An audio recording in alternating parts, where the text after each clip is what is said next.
어제 저녁에 우리는 크리스마스 이브였죠. 어제 저녁에 우리 기도회를 했어요. 우리 교회는 크리스마스 이브 날, 그러니까 24일 저녁이죠. 다른 어떤 행사도 하지 않습니다. 그저 우리는 우리 죄 때문에 주님이 이 땅에 오실 수밖에 없었다. 그러니까 주님이 이 땅에 오신 거는 나의 죄 때문이다 라는 사실을 인정하기 위해서, 그리고 주님의 고난의 시작을 통안의 마음으로 맞이하기 위해서 우리는 12월 24일 늘 참회의 기도회를 갖습니다. 어제 저녁에 우리가 기도회 할 때 몇몇 분들 그랬어요. 너무 은혜로워. 세상은 흥청망청. 세상은 주님 오신 진정한 의미를 알지 못하고 그저 즐기고 기뻐하고 노래하고 춤추고, 마치 구약에서 누가 어느 때 그랬어요? 구약에서 모세가 시내산으로 하나님 말씀 받으러 갔을 때 이스라엘 민족이 금송아지 만들어 놓고 그와 같은 광란의 밤을 지냈지 않습니까? 지금처럼, 오늘날의 크리스마스처럼 아주 그죠?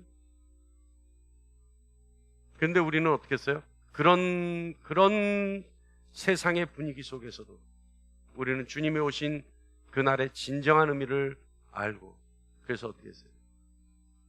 눈물의 기도회를 가졌습니다.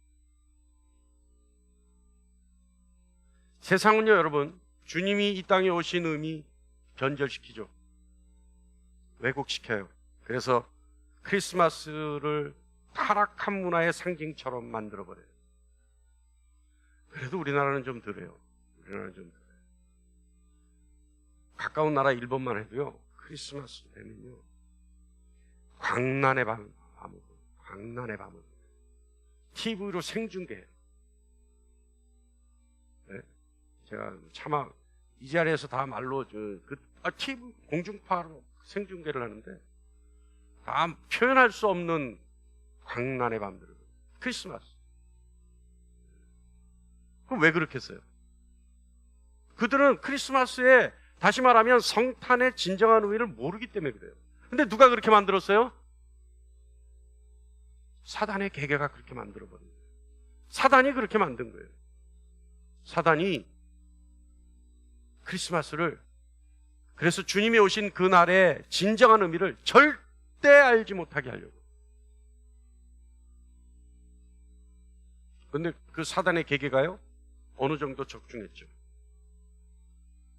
근데 여러분, 사단의 그 계계는 언제까지 가능할까요?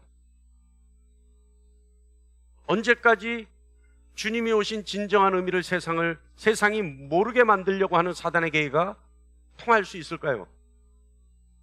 우리 아멘교회 같이 24일 날 저녁에 참회의 기도회를 갖는다면, 그런 교회가 많아진다면, 그죠? 사단의 계계는 금방 무너져 나가겠죠. 사단의 계계로요, 크리스마스의 의미가 어느 정도 변질되고 왜곡된다 하더라도 주님이 우리를 향한 하나님의 사랑만큼은 변질시키거나 왜곡시킬 수 없습니다. 변질시키려고 시도하면 시도할수록, 왜곡시키려고 시도하면 시도할수록 우리를 향하신 하나님의 사랑은 더욱더 강력해질 것이고, 그 하나님의 은혜는 더욱더 풍성할 것입니다. 그래서 종말로 치닫는 즈음에 모든 인류가 구원받게 하려고는 하나님의 계획이 반드시 완성지어지리라 저는 확신합니다. 근데요, 여러분 생각해 보세요. 한 4, 5년 전만 해도요, 크리스마스 되면 나도 모르게 분위기가 흥분되죠. 한 달 전부터 뭐예요? 크리스마스 장식하고, 그죠? 길거리 지나다니면 막 캐롤 막 해서 왠지 모르게 들뜬 분위기에 만들어지지 않습니까? 그래요, 안 그래요? 근데 저한테 그거 물어보는 분은 없더라, 요즘. 새로 오신 분도 있는데, 왜 우리 교회는 크리스마스 장식 안 해요? 이거 물어보시는 분 있어요. 가까운 이웃교회만 하더라도 바깥에 막 깜빡이는 거 막 붙여놓고 하는데 왜 우리는 안 해요? 그런 거 안 해요? 왜? 뭐 제가 무슨 좀 고리타분한 사람이라서 그런 거 안 하는 게 아니라 크리스마스는 그런 화려하게 장식할 만한 어떤 이유도 없는 날이기 때문에 안 하는 겁니다. 근데요, 3, 4년 전부터 이상하게요, 길거리를 지나가도 캐롤이 안 들려요. 왜 안 들려요? 예? 예? 뭐? 음원 때문에? 예. 저작권료 때문에 안 되죠. 그죠? 저작권, 음원 그 마음대로 틀면 안 되니까 안 되는 거예요. 그런데 희한하죠? 사단의 계계가 무너져 나가는 것 같아요. 또, 한 2년 전부터 뭐예요? 크리스마스, 코로나 때문에 크리스마스 분위기가 완전히 다운돼 버렸어요. 전 너무 기뻤어요. 사단의 계계가 드디어 무너졌구나. 근데 악을 선용하시는 하나님의 능력이 인간의 이기, 그리고 인간의 악, 이것으로 시작된 저작권료, 그죠? 코로나, 이것을 사용하셔서 하나님이 크리스마스의 흥청망청 분위기가 좀 더 진정할 수 있게, 좀 더 잠잠할 수 있게. 그래서 주님이 오신 진정한 의미를 우리가 깨달아서 하나님이 하나님 되심을 알 수 있게 하나님이 이끌어 가신 것 같아 기뻤습니다. 동의하십니까? 동의하십니까? 여기 다들 계시죠? 동의하십니까? 네. 우리 교회는요, 우린 작은 교회죠. 그죠? 제가 뭘 사러 갔다가 어떤 분이 얘기 들었는데, 저쪽 신갈 저쪽에 있는 교회인데, 본인은 거기를 다닌대요. 그래서 어디야, 죽전에 있는 큰 대형 교회, 죽전 단대 앞에 있는, 그럼 알죠? 큰 대형 교회를 다니다가 신갈에 있는 큰 교회를 옮겼대. 근데 제가 거기 계신 두 분 목사님, 제가 별로 마음에 안 들어하는 목사님들인데, 신갈에 있는, 신갈 그 뒤쪽, 구성 쪽에 있는 교회, 강남대학교 앞에 있는 교회, 이름 알죠? 거기 교회에 다니는데, 우리 교회는요, 목사님이요, 성경 말씀도 많이 알고요. 제가 그분 잘 알거든요. 설교할 때마다 그냥 앞뒤 안 맞는 성경 구절 무지무지하게 외우거든요. 암기력은 기가 막힌 거예요. 근데 그거 하면서 이제 본인 교회는, 우리 교회는요, 병 고치는 사람도 많아요. 근데 그게 자랑인가 봐요. 그런 거라면 우리 교회도 그런 이적과 표적 많이 일어나죠? 그죠? 할렐루야?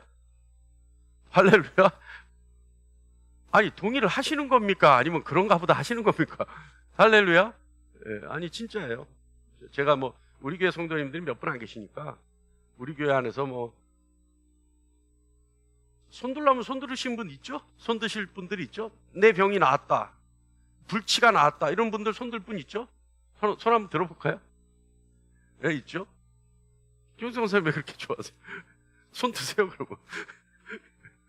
네? 또 제가 외부에서 사역하면서 일어나는 일들 많이 있죠? 우리 교회는요, 사실은 요즘 보기 드물게 이적과 표적이 많이 일어납니다. 그죠?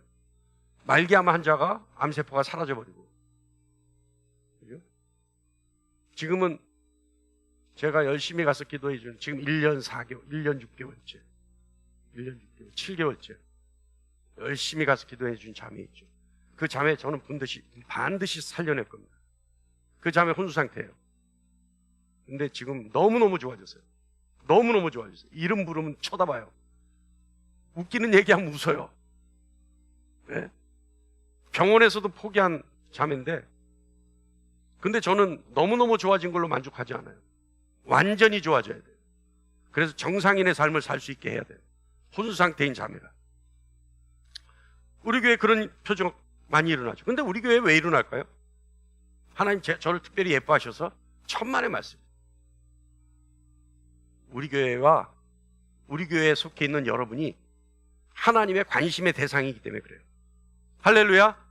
하나님의 사랑의 대상이기 때문에 그런 일이 일어나는 거예요. 제가 어떤 능력이 있어서, 제가 하나님 앞에 특별히 잘 보여서, 제가 하나님 앞에 특별히 어떤 은혜를 받아서, 천만의 말씀. 절대 그거 아니에요. 우리 교회와 여러분이 하나님의 관심의 대상이기 때문에 그런 역사가 일어나는 겁니다. 그리고 하나님의 역사를 여러분이 믿고 있기 때문에 그런 일이 일어나는 겁니다. 오늘 우리 말씀 볼까요? 4절 말씀 봅니다. 그는 실로 우리의 질고를 지고 우리의 슬픔을 당하였거늘 우리는 생각하기를 그는 징벌을 받아 하나님께 맞으며 고난을 당한다 하였노라. 아, 여러분, 주님이 우리를 위해 질고를 지고 슬픔을 당하셨는데, 십자가에 달려 죽으셨는데, 고난을 받으셨는데, 고통을 당하셨는데, 말할 수 없는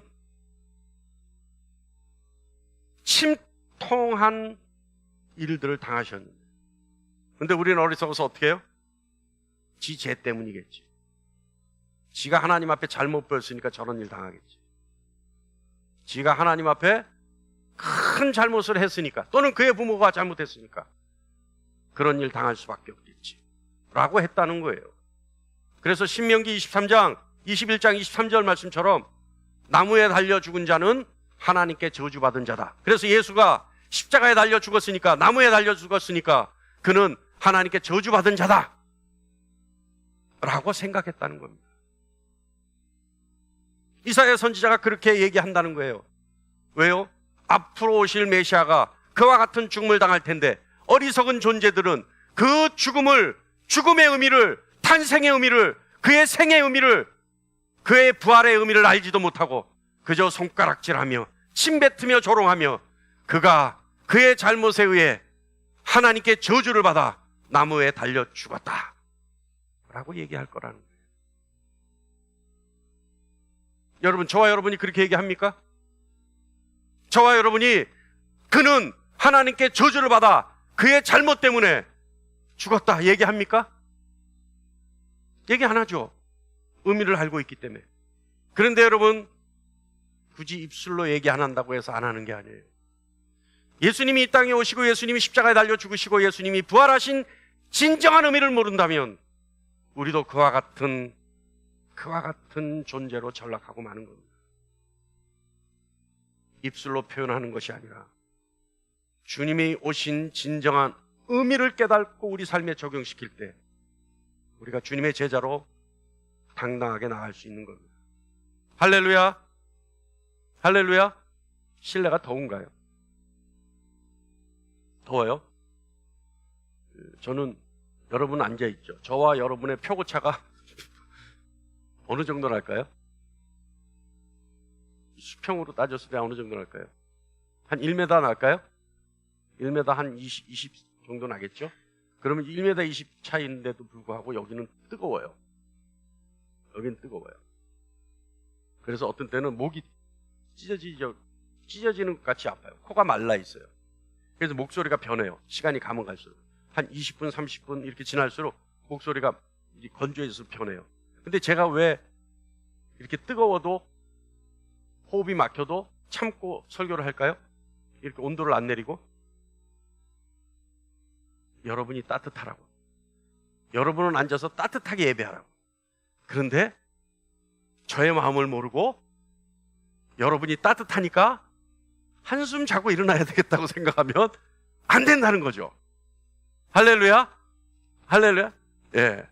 안 된다는 거죠. 그죠? 그러니까 이 시간만큼은 우리가 오늘 주님 오신 진정한 의미를 알아야 되는 이 시간만큼 우리가 정신 차리고 들어가야죠. 자, 세상은 악합니다. 세상은 주님을 거부해요. 그래서 주님이 오신 의미를 퇴색시켜버리죠. 그런데요, 그럼에도 불구하고 주님은요, 그 목적을 하나하나 이루어 나가시죠. 그래서 그 결과 어떻게 됐어요? 세상이 주님을 거부해서 십자가에 못 박아 죽이려는 계획을 세우는데도 불구하고 주님이 창에 찔림을 받습니다. 찔렸다는 얘기는요, 여러분, 창에 찔렸다는 얘기는 쇠꼬챙이로 몸을 뚫었다는 얘기예요. 언어를 보면. 그러니까 이게 그냥 아야 이게 아니라 쇠꼬챙이로 관통을 시켰다는 거예요. 그런데 왜 그랬어요? 우리의 허물을 벗기기 위해서 그러셨다. 허물 때문에 찔렸다는 것은 결국 주님의 찔림에 의해 우리의 허물이 없어져 버렸다는 얘기와 같습니다. 왜요? 허물을 벗기기 위해 찔림을 받았기 때문에. 우리의 죄악을 정하게 하기 위해서 주님은 상함을 받았어요. 여기서 상함을 받았다는 거는요, 철저하게 부셔졌다는 얘기예요. 그래서 어떻게까지? 죽기까지 부셔졌다는 얘기예요. 그러니까 우리가 상함을, 우리에게 정함을 얻게 하기 위해서, 우리가 깨끗게 되게 하기 위해서, 우리가 하나님 앞에 진정하게 하나님 앞으로 나갈 수 있는 그런 존재로 용납받게 하기 위해서 주님은 철저하게 부셔져서 죽기까지 하셨다는 거예요. 그래서 우리의 죄악이 정하게 되었다는 겁니다. 그래서 주님의 십자가의 죽음으로 우리는 하나님과 평화를 누릴 수 있도록 보장받게 되었다는 겁니다. 주님이 채찍에 맞아 상처를 입었다는 것은 우리의 육신이 나음받았다라고 하는 증거라는 겁니다. 한마디로 얘기하면요, 여러분, 주님은 철저하게 만신창이가 되셨어요. 철저하게 부셔져서 만신창이가 되셨어요. 그런데 우리는 주님이 만신창이가 된 그 모습 덕분에 나음을 받고 죄에서 자유를 얻고 평화를 누리고 추하고 더러운 허물을 벗어버리게 되는 겁니다. 다시 말하면요, 여러분, 주님이 아니었다면요, 우리 모든 사람은, 우리 한 사람 한 사람이 고스란히 그 고통을 받을 수밖에 없죠. 전 TV 보다가요, 가끔 이런 거 봐요. 참 정말 안타까운 거 봐요. 조손 가정, 그러니까 조부모와 손자, 중간에 부모가 없이 조손 가정. 특히 그런 가정들 다큐 이렇게 보여주잖아요, 가끔. 근데 여러분, 여기 공통점이 있어요. 공통점이 뭐냐면 대를 이어서 고통받는다는 거예요. 대를 이어서. 희한해요. 정말 희한해요. 이게 공식이야, 공식. 거기에 나오는, 다큐에 나오는 거의 모든 사람들이 조상서부터 그와 같은 고통을 당해요. 어떤 고통이 당하냐면 중간에 엄마가 도망가고 아빠가 교통사고로 죽고 할머니는 병들고 손주도 불치병이고 그래서 좀 도와주세요. 어떻게 보면요, 그것이 인간의 삶이라면 지긋지긋해요. 그런 삶 살고 싶겠습니까? 그런 삶 살고 싶어요? 근데 여러분, 우리의 삶도 똑같다는 거예요. 우리가 눈으로 보지 못하고 느끼지 못해서 그렇지 우리의 삶도 그와 같은 저주받은 삶이라는 거예요. 우리의 삶. 근데 우리는 왜요? 자유를 어떻게 누릴 수 있어요? 주님이 철저하게 부셔주셨기 때문에 우리는 그 주님의 고난과 고통, 그리고 주님의 사역 때문에 우리는 그 고통을 못 느끼고 살아가는 거예요. 그 저주를 벗어나서 살아가는 겁니다. 그래서 여러분, 주님이 오신 날이 어떤 의미가 있는지를 알아야 우리의 삶의 실체를 볼 수 있는 것이고, 우리의 삶의 실체를 봐야지만 주님께 매달릴 수밖에 없는 것이고, 주님께 매달려야지만 십자가 함께 지고 갈 수 있는 거예요. 할렐루야. 주님은요, 우리의 모든 것을 대신하셨어요. 근데 여러분, 우리가 요구했나요? 주님께?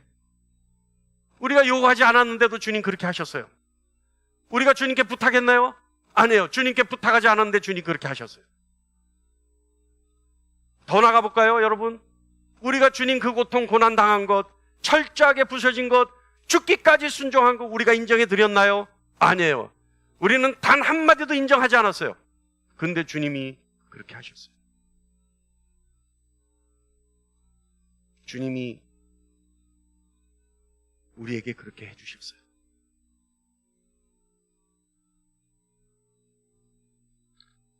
사랑하는 성도 여러분, 우리 교회에서, 그리고 여러분의 가정에서, 그리고 여러분의 인생 전반에 걸친 여러분의 삶에서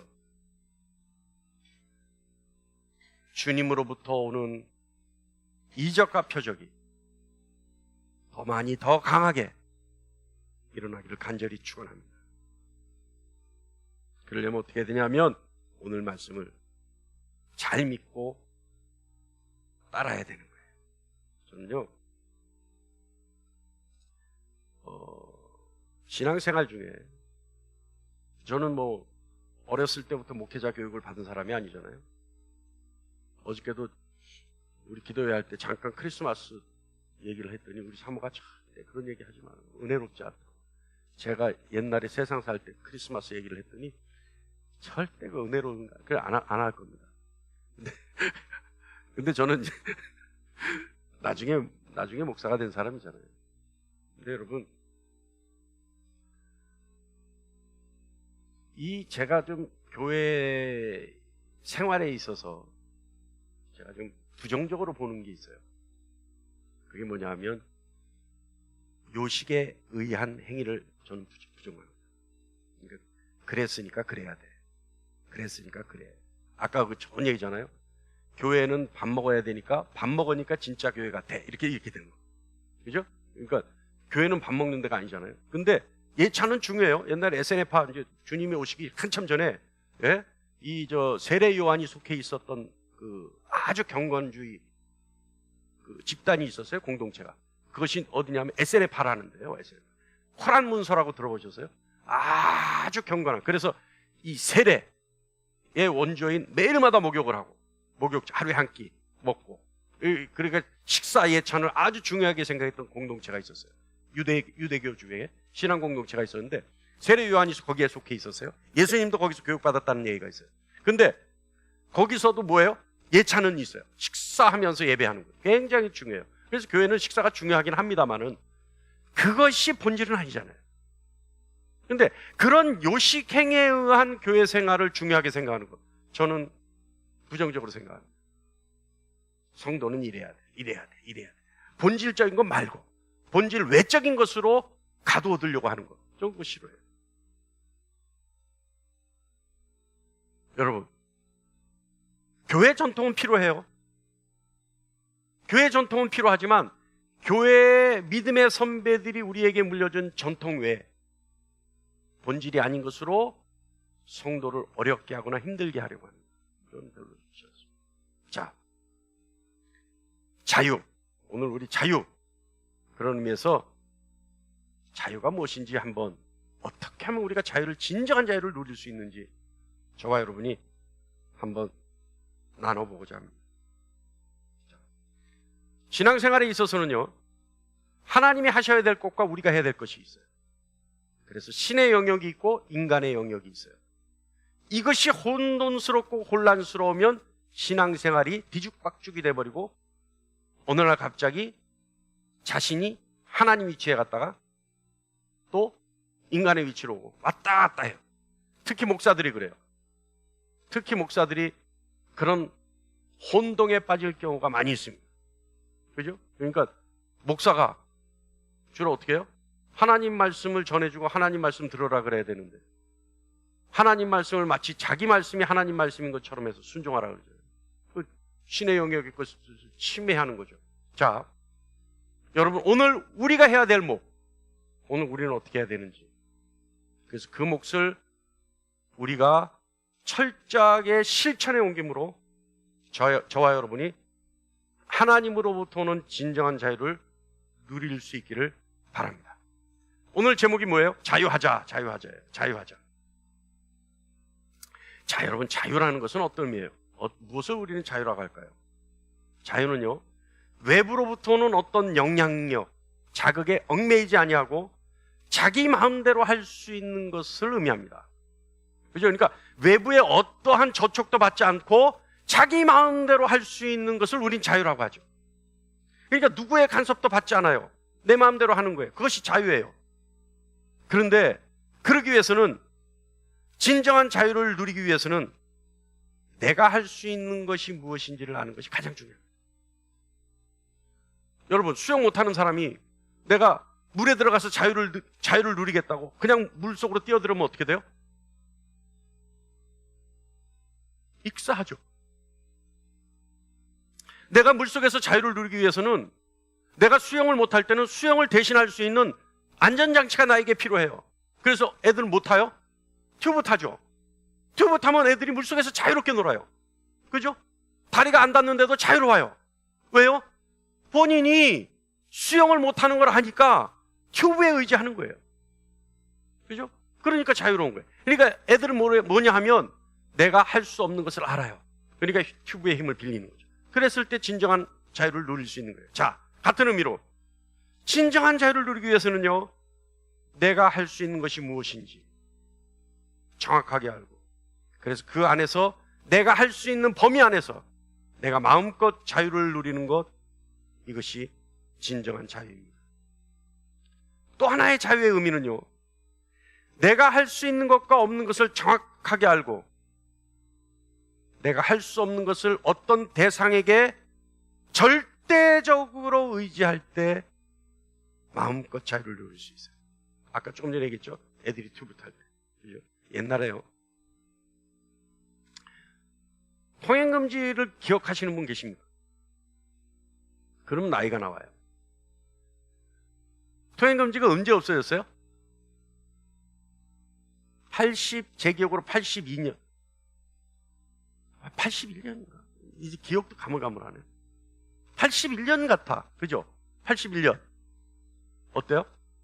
나중에 이제 한번 찾아보십시오. 네. 그때 통행금지가 없어졌어요. 근데요, 통행금지 있을 때요, 여러분. 통행금지라는 건 절대 밖으로 나가면 안 되는 거 아니에요? 호루라기 소리 나고 사이렌 불면 집 밖으로 나가면 안 되잖아요. 12시부터 4시까지. 근데 그때 다닐 수 있는 사람이 있었어요. 어떤 사람이 다닐 수 있어요?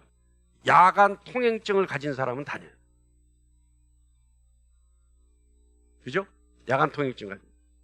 저희 아버님이 야간 통행증이 있었어요. 차를 타고 쏜살같이 가요. 그럼 요소요소에 왜 검문소들이 있었잖아요, 옛날에는. 그럼 검문소에 가서 자랑스럽게 야간 통행증 탁 보여주면 경찰이, 군인이죠. 그때는, 지금은 수도방위사, 그때는 수경사, 지금 수방사인가, 하여간 그 경찰들이 쫙 경위를 붙여요. 왜냐면 그거 갖고 있는 사람은 웬만한 높은 사람 아니면 못 갖고 있는 거거든요. 다 경위를 붙이고. 예? 가십시오. 그러는 거예요. 그러면 경찰이, 군인이, 그래 놓고는 경계 붙이고 나서 높은 사람인 줄 알고 봤는데, 어디서 보는 얼굴이거든? 그러니까, 이러는데 우리 가는 거죠. 근데 그때 옆에 제가 어렸을 때인데, 그때 옆에 앉을 때 얼마나 뿌듯한지 몰라요. 얼마나 뿌듯한지 몰라요. 제가 지금 심보가 고약한지, 제가 지금도요, 뿌듯할 때가 있어요. 기분 좋을 때가 있어. 하이패스 없는 차들이 막혀 있는데 나는 하이패스로 지나갈 때 되게 뿌듯해요. 안 느껴요? 여러분 그거 못 느껴요? 근데 저는 하이패스를 아주 오래전부터 갖고 있었어요. 10몇 년 전에 갖고 있었어요. 하이패스를. 한 20년, 하이패스 여러분 처음 나온 게 한 20년 됐어요. 그때는 하이패스 기계 많이 안 갖고 있었어요. 근데 그때는 쫙 차들이 서 있는데 하이패스를 그 차로로 그냥 쏜살같이 지나갈 때 뿌듯해서 여러분 이 꼬리가 귀에 걸려요. 얼마나 기분 좋지. 그게 뭐냐면 여러분, 완벽한 비유는 아니지만 자유예요. 그게 자유. 다른 사람들은 묶여있는데 나는 지나간다는 거예요. 나는 마음껏 할 수 있다는 거예요. 나는 이때 내가 할 수 있는 것이 이런 거 할 수 있다는 거예요. 이게 자유예요. 이게 자유. 근데 여러분 생각해 보세요. 이 세상에서 여러분 내가 할 수 있는 것이 다라면, 이 세상에서 내가 할 수 없는 것이 없다면 자유롭지 않겠습니까? 어때요 여러분? 내가 마음껏 누릴 수 있다면 어때요? 살만한 세상 아닌가요? 한번 살아보고 싶은 세상 아닌가요? 주님이 오신 이유가 그것 때문에 오셨다. 주님이 오신 이유가 우리가 이 땅에서 마음껏 할 수 있는 것을 허락하기 위해서. 그것을 깨닫게 하기 위해서. 그래서 이 땅에서 진정한 자유를 누리라고 주님이 이 땅에 오셨다는 겁니다. 죄의 무게 때문에, 세상의 무게 때문에 영혼이 병들어서 숨조차 쉬기 힘든 영혼에게 주님이 능력을 주시고 그 짐을 대신 져 주시고 그 영혼을 치유시키기 위해서, 그래서 그 영혼이 이 땅 살아가는 날 동안 마음껏 자유를 누리기 위해서, 누리게 하기 위해서 주님이 이 땅에 오셨다는 겁니다. 병들은 육신 때문에 너무나 어려워하고 고통받는 그 영혼을 위해서 주님이 육신의 병을 치료하기 위해 또한 이 땅에 오셨다는 겁니다. 여러분, 아까 얘기했죠. 내가 할 수 있는 것과 없는 것 철저히 구별해내는 것. 그래서 내가 할 수 없는 것 주님께 온전히 맡길 때, 내가 할 수 없는 것 발견해서 온전히 주님께 의지할 때, 내가 할 수 없는 것만 골라서 온전히 주님께 올려드릴 때, 그래서 내가 할 수 없는 것을 주님이 온전히 맡아주셨을 때 우리는 그 안에서 자유를 누리는 겁니다. 할렐루야. 여러분, 그럼 어떻게 하면 되느냐? 아까 얘기했잖아요. 내가 할 수 없는 것 인정하고, 발견하고 인정하고, 그래서 감당할 수 없다고 주님 앞에 고백할 때, 그래서 주님이 제발 좀 맡아달라고 고백할 때, 그래서 주님이 맡아주신다라고 하는 신뢰를 가질 때 우리는 주님과 함께하는 진정한 자유를 누릴 수 있습니다. 할렐루야. 6절 말씀 볼까요? 우리 다 같이 한번 볼까요? 지금 이제 예배당 전체에 이제 뜨뜻한 기운이 올라오니까 그래요. 다 같이 한번 큰 소리로 시작. 우리는 다 양 같아서 그릇 행하여 각기 제 길로 갔거늘 여호와께서는 우리 모두의 죄악을 그에게 담당시키셨도다. 제가요, 가끔 우리 성도님들 뿐만 아니라 외부에 있는 성도님들 신앙 안에서 좀 답답할 때가 있어요. 그리고 제가 어려워할 때가 있어요. 제가 힘들어할 때가 있어요. 자진해서 자발적으로 좀 하면 좋은데, 그죠? 우리 교회 뭐 철저하게 틀 안에서 교육하고 막 시스템에 의해서, 프로그램에 의해서 막 움직이거나 간섭하지 않잖아요. 하고 싶으면 하시고, 하고 싶으면 하실 때 저에게 도움을 요청하시면 제가 언제든지 도와드리고, 하기 싫으면 하지 마세요. 아니에요. 그런데 제가 기대하는 것들이 있어요. 이 정도 하면 자발적으로 하면서 나에게 도움을 요청하면 좋겠는데 라고 하는 기대치가 있잖아요. 그럼 기대치에 못 미치면 제가 실망을 해요. 많이 해요. 그럴 때 우리 권사님 한 분이 저한테 하는 소리가 있어요. 목사님, 실망하지 마세요. 성도들은 다 양이에요. 그래서 일일이 간섭하지 않으면 안 해요. 그 말 들을 때 또 실망스러워. 근데 가만 생각하면 목자는 뭘 가지고 있는지 아세요, 여러분? 목자는 뭐 갖고 있어요? 지팡이와 막대기예요, 짝대기예요? 예? 짝대기 왜 갖고 있어요? 막대기 왜 갖고 있어요? 예? 늑대가 오면 늑대 양들 보호하려고, 싸우려고 막대기 갖고 있죠. 지팡이 왜 갖고 있어요? 왜 갖고 있어요? 이러지 마시고 왜 갖고 있어요? 양들 다스리려고. 그래서 목자가 갖고 있는 지팡이 끝은 이렇게 동그랗잖아요. 왜 동그래요? 말 안 듣고 나가는 양이 있으면 못 걸어서 땡기려고 갖고 있는 거 아니에요? 그러니까 그 생각을 하면 그럴 수도 있겠다 생각이 들어요. 근데 여러분, 우리 다 양 같죠? 제가 그렇게 답답한데 주님이 우리 보실 때 얼마나 답답할까요? 인간인 나도 조금 주님에 대해서 조금 더 많이 알아서 목사 직분을 갖고 있는데, 주님이 부탁하셔서, 시키셔서 내가 목사 직분으로 여러분과 함께 신앙생활을 하는데, 근데 그때도 내가 답답한데 주님이 저와 여러분을 볼 때는 얼마나 답답하겠냐는 거예요. 근데 여러분, 주님은 우리가 양 같다는 걸 알고 계셔요. 인정하세요. 다만 우리 스스로가 주님 앞에 저는 양입니다, 저는 주님 없으면 살 수 없습니다, 저는 주님이 인도해 주시면, 인도하시지 않으면 저는 할 수 있는 게 아무것도 없습니다, 그러니 주님 제발 저를 좀 인도해 주세요, 그러니 주님 제발 저를 좀 이끌어가 주세요. 그랬을 때 주님이 담당하신다는 거죠. 주님은 그 일을 위해 이 땅에 오셨다는 거예요. 주님은 그 일을 위해.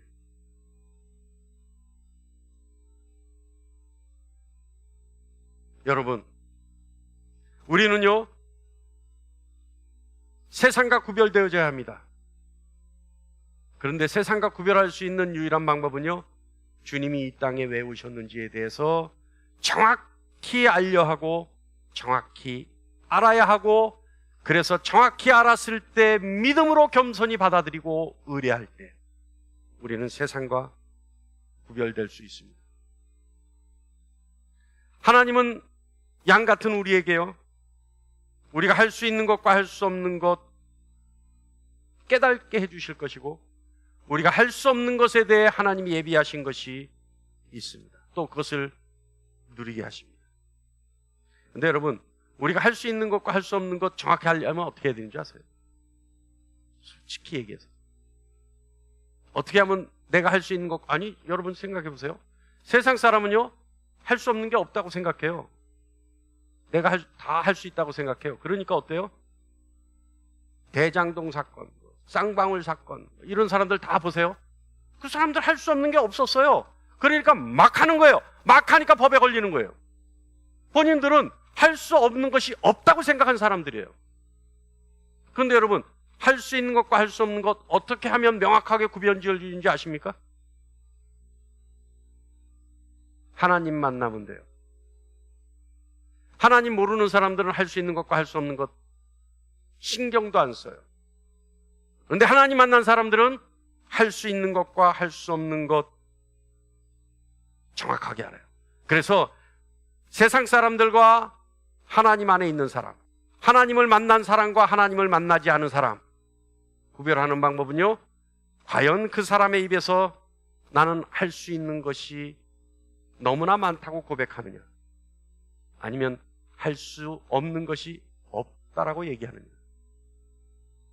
그것만 보면 알 수 있죠. 여러분, 할 수 있는 것이 맞습니까? 아니면 할 수 없는 것이 맞습니까? 여러분, 할 수 있는 것이 뭐예요? 저는요, 할 수 있는 것이 없다고 봐요. 여러분 숨 쉬는 거 여러분이 할 수 있습니까? 여러분 숨 쉬는 거 여러분이 할 수 있어요? 여러분 심장박동이 뛰는 거 여러분이 할 수 있어요?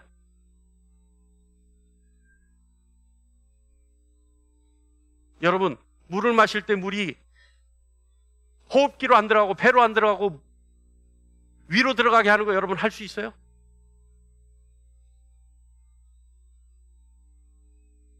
저는요, 작년에 너무 몸이 안 좋아서 신체 검사를 안 받았어요. 그랬더니 관상동맥 40%가 막혀 있대요.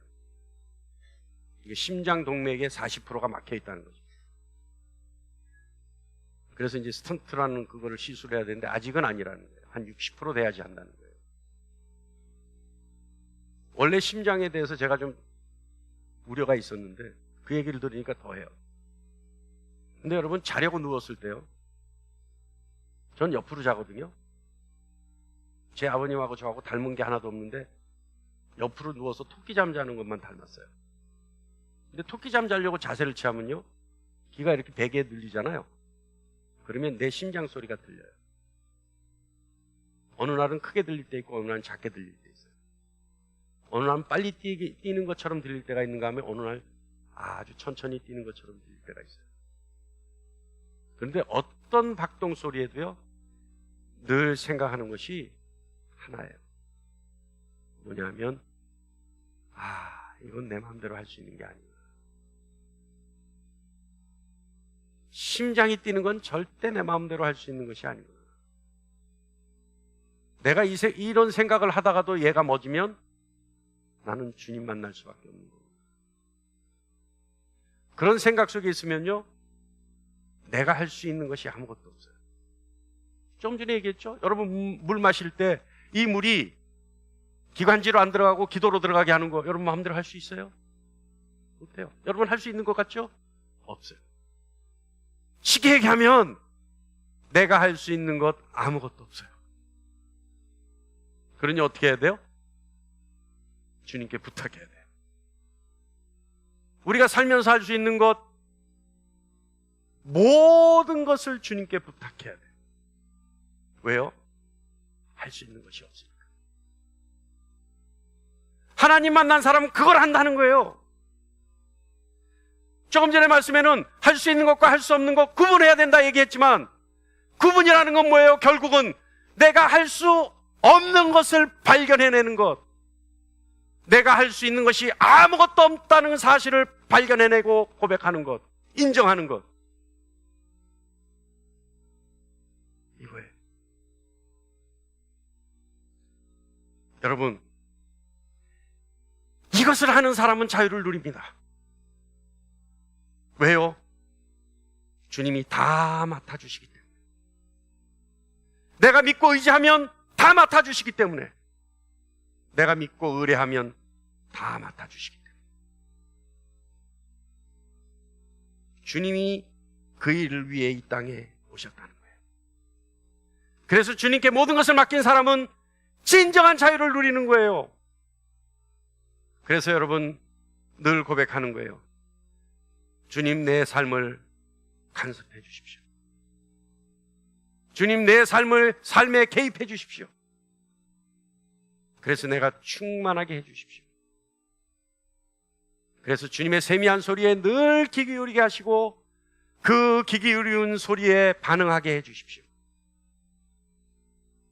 주님, 나는 할 수 있는 것이 아무것도 없습니다. 그러니 주님, 가라면 가고 서라면 서겠습니다.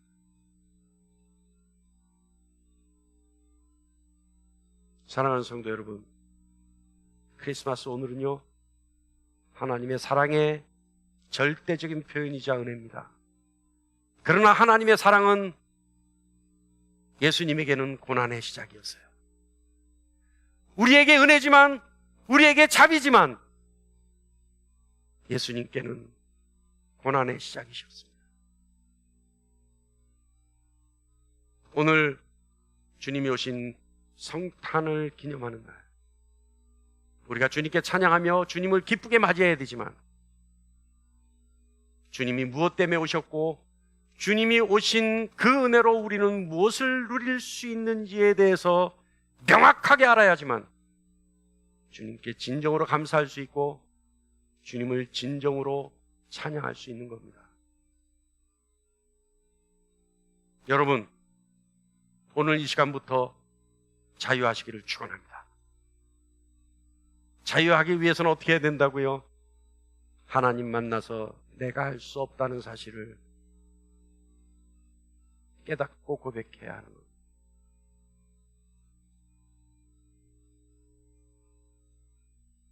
여러분은 하나님의 사랑의 대상이 확실합니다.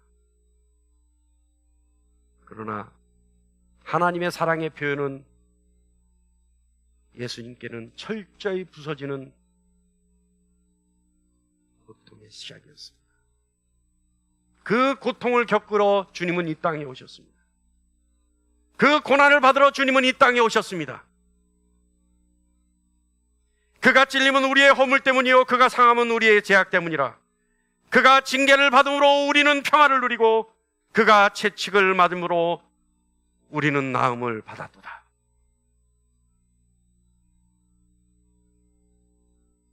그 일을 위해 주님이 오신 겁니다.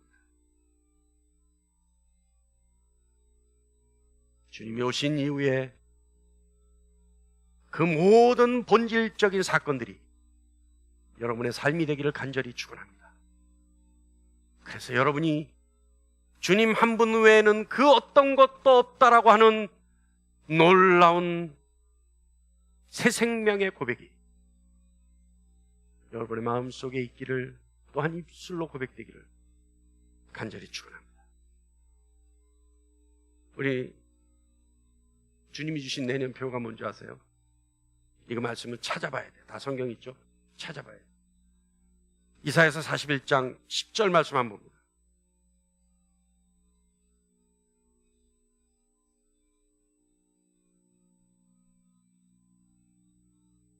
다 같이 한번 읽어볼까요? 시작.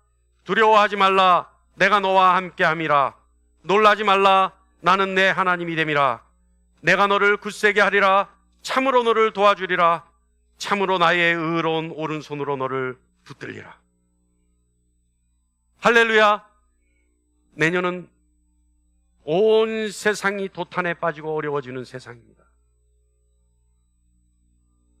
그럴 때 그 어려운 시기에 오늘 41장 10절 말씀을 우리 마음속에 새기고, 그래서 이 말씀이 주님이 오신 이유와 합당한 말씀으로 이루어져서 내가 할 수 있는 것이 아무것도 없다라고 하는 고백 속에 내년 한 해 여러분에게 놀라운 하늘로부터 오는 하늘에 속한 자만 누릴 수 있는 진정한 자유를 누리는 한 해가 되기를 간절히 축원합니다. 기도하겠습니다. 주님 감사합니다.